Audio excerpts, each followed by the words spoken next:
Alright, so in the background of this is just random Gmod footage I recorded and just kind of ignore it. So this basic concept, as you can tell from the title, is a concept for a TF2 killer slash survivor, The survivor, very simple. The two characters are related in the comics if you read those. I suggest you do read the TF2 comics because they're fucking hilarious because it's TF2. Simplest thing, survivor, the one that should be brought into the realm, the soldier. And a picture of him should be appearing right now. And the soldier, why the soldier? Well, it's very simple. Because he's fucking awesome to honor the man who passed, because he's fucking awesome. And in my brain, like the only idea how this would work if you brought in any TF2 things, Valve is Valve. If it's a Valve game like Bill, it'd just be free content. Would Behavior ever do it? Probably not if they're not getting paid. If they can't monetize it probably anyway, they probably wouldn't do it because the bill thing was like, hey, here's this thing, and Valve was like, yeah, just don't charge. It's like cool. So if they did allow it, it'd probably be cool, and all that cool shit. But so with the soldier, what would his things be? I this image you see and everything is uh, because I suck at drawing, so I hope you like it. Actually did remember this time not to save it as a JPEG, as a PNG, so it's transparent now instead of a white fucking background. But with this one, it's very simple. He has his own three perks. First perk, Skyward, Skyward, Skyward. Basically, when basically the perk is, what does a soldier do in TF2 to be able to move around the map? Rocket jumps. Of course, you can't add rockets to Dead by Daylight because the game would probably try to kill itself, and developers probably don't want a survivor shooting a rocket at the killer as a new item either. So, the rocket jump is your boots or your shoes. Survivors can now jump forward in the sky, jump like a vertical jump, so anything like midwich, swamp maps, anything they can just do a vertical launch upward and forward in that direction. So if they're running in a straight line, they can basically boost up with a little explosion animation up around something, over a hill, over a little thing, up and hits the ground. But also like TF2, they take a damage effect. So doing the effect takes you out of the healthy state and puts you into the injured state. And exhausted, say, for 45 seconds. So you just can't consistently do it even if you're injured and stuff. You just do it as an escape method. So it goes on cooldown for 45 seconds, and then you go. That I think could be pretty fucking hilarious. So you're just being chased by Deathslinger, the nurse, and you just fucking fuck off in the sky. Up a hill, up or something. Of course, inside buildings, there's no real chase of meant, no real point to it because you just hit a fucking ceiling. So indoors, it would basically just kind of bounce you up and down. So if you're going up, it hits you but shoots you in a straight line. So you just go shot up and forward. If there's a wall there, you just hit a wall. Still lose the damage state. The second perk idea would be basically just, it's called the bucket, because you watched Expiration Date. He has a bucket. The soldier likes a bucket because the soldier is the soldier. He's really stupid, but he's fucking amazing. So the bucket is basically, while doing a generator, you are, build stuff up like the flashbang. After a certain time, instead of crafting something, because we all know a soldier probably wouldn't craft a bucket and find it. So when you go in the locker, you find, after a few seconds, you find the bucket. You come out the locker with a bucket, and then what does the bucket do? Does it do something interesting, amazing? It basically is, you just throw the bucket at someone. You just chuck it at someone's head. So you can chuck it at survivors, so you can control your own teammates, or you can chuck it at a killer. And then what does it do? It just stuns them. So if you chuck it at survivor, it basically just slows them down. If you chuck it at the killer, it stuns them for basically, say, decisive strike time or flashbang. So it basically hinders them where they can't move around. They can still see you, but they're just slowed down for a bit. So basically, the slowness effect. The slowness effect for, say, 5 seconds. Not 5, that should be too bad. Say 2 seconds. So 2 seconds slow down of hindered, so they can't move that much. I think it would be fucking hilarious because one, you just see Soldier running around the map, just chucking fucking buckets at people, or just Claudette's, any character, Dwight's, fucking Ashes, Leon's, Tap, Alan Wake. You see that fucker? Just see all them chucking buckets at people. I think that'd be fucking hilarious. And then like the last perk for Soldier would be Honey. If you don't understand that, the Honey is basically the reference to the TF2 comics with the Saxon Hell and everything.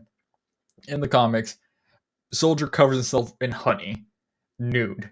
Of course, you can't have him naked in Dead by Daylight because I feel they're being too probably adult rated for that. Having a naked soldier running around the map. So basically, Honey it's an anti-tunneling perk.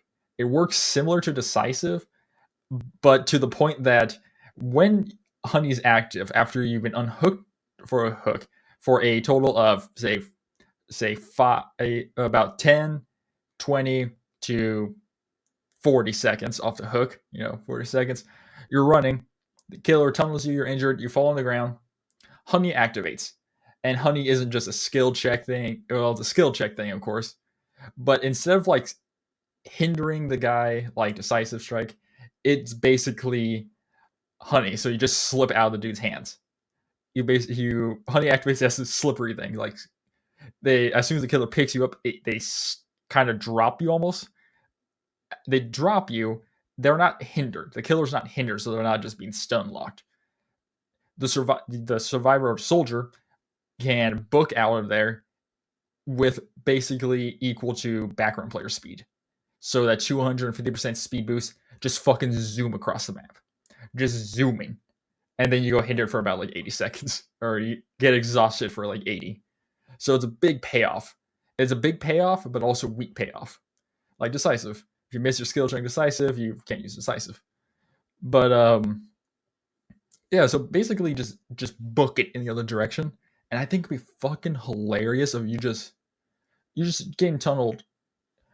Fucking the guy grabs you, kind of drops you, like kind of when tries to put you on the shoulder or something, just misses, and then the survivor just books off in the other direction. I just think that would be the funniest way to counter it. Like, it doesn't hinder the guy, but you just book off.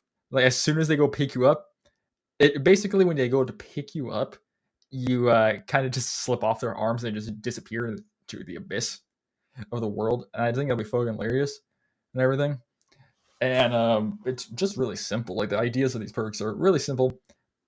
Is maybe the rocket jump one, the skyward is kind of broken because they can launch up in the sky and do more stupid shit because you are basically flying across the map and doing some really weird shit. But is it funny? Yes, it's fucking hilarious. It's just hilarious. Just think about fucking being chased by a Billy. The Billy's about to hit you. You activate your second ability and launch straight up in the air and then forward. And then just hit the ground.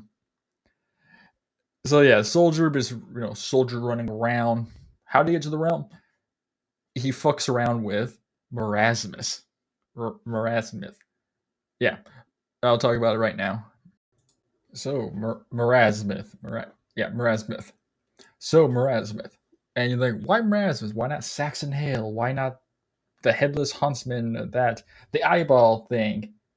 The Man Brothers, Gray Man? Because most of them are different things. The Headless Huntsman is just a thing. Saxon Hell is basically this thing got to be a nemesis. Just beating the shit out of you probably on the side of the street. Probably won't see any challenge in that. And Saxon isn't really that evil. He just wants to fight people. But Marasmith. And like, why Marasmith? Well, in the comics, Soldier basically fucked his life over a lot. He destroyed his house, his castle, by turning to Raccoon Sanctuary. But with Marasmus, as you can see right here, and might be thinking, why does Marasmus look so fucked up compared to Soldier? Soldier was kind of easier because I didn't have to draw eyes or face detail that much because Soldier's more of a square or like angles. Marasmus is basically just weird looking to me. And also because I saw his skull thing and I was like, fuck, I'm going to have to draw. I'm going to draw him like this because you can't stop me. And it's very simple. Marasmus, like, what can his powers be? Well, in game, his power during this event shit, he can beat you over the head with the club. So he would obviously have his cane. He would float because that's what he does in TF2. He floats around the map, so he doesn't walk. He would not have a lullaby. Actually, probably would. I want him to just be able to talk. If they're talking, so they'd be able to talk and just move around the map. So he would hear Marasmus, so just hear Marasmus basically ramble. That would be his terror radius, just him rambling on, just saying weird shit. And basically, so Marasmus would have his abilities. What would his ability be? Or would his power be? His power would be the Bombonomicon. The Bombonomicon, basically the strange book that he uses, which is bombs, just sorcery magic. So his power would be basic. His basic attack M1 shit. Also, his power would more work like the Doctor. How the Doctor has technically 3 ways to attack with his stick, his shock, and how the static blast. So Marasmus would have he can M1 people with his stick, his cane staff thing. He can just hit someone. He's flown up, he bash them over the head and shit. And then also his attack would be in game in TF2. He can shoot fire out of his staff. So how that would work in Dead by Daylight is basically he can charge it up and just aim about 2 shots, basically 2 burst shots in any direction he wants. Any direction he wants, like with a, say, 4-second cooldown for each shot. So each shot takes 2 seconds to fire. So just fires into a straight line, and then just if it hits something, it just fires until it hits something. So it's more of a hit scan. It's more of their projectile. So if someone's at a distance, you can fire it, and they just see basically moves pretty fast, like Death Slinger shot. But you basically just see this like kind of red light just aim and hit you. If it hits you, it takes away a damage effect. Because we can't have a burn effect in game in DBD because it would probably break the code like fucking mental. So he would have that.